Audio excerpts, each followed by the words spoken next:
అందరికీ నమస్కారం అండి. ఇవాళ మనం ఎంతో రుచిగా ఉండే టమాటా పచ్చడిని పల్లెటూరి స్టైల్లో ఎట్లా చేసుకోవాలో చూద్దాం. ఒక్కోసారి ఇంట్లో కూరగాయలు లేనప్పుడు కానీ, లేదంటే అన్నంలోకి ఏదైనా పచ్చడి ఉంటే బాగుండు అనిపించినప్పుడు కానీ ఇలా టమాటాలతోటి గమ్మత్తైన పచ్చడి చేసుకోవచ్చు. ఇది వేడి వేడి అన్నంలోకి తింటే అద్భుతంగా ఉంటుంది. మొదటగా మంచిగా పండిన టమాటాను తీసుకోండి.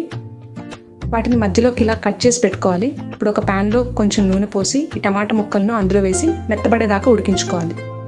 అందులోనే కొన్ని వెల్లుల్లి రెబ్బలు కూడా వేసి వేయించుకోవాలి. ఇప్పుడు ఆ టమాటాను ఒక గిన్నెలోకి తీసుకొని మెల్లగా పైన తొక్కలన్నింటినీ తీసేయాలి. వెల్లుల్లిపాయలతో కలిపి టమాటాలను మెత్తగా స్మాష్ చేసుకోవాలి. ఇప్పుడు సన్నగా తరిగిన ఉల్లిపాయ ముక్కలు, పచ్చిమిర్చి ముక్కలు, కొంచెం కొత్తిమీర వేసి బాగా కలుపుకోవాలి. పచ్చడికి పోపు పెట్టుకుందాం.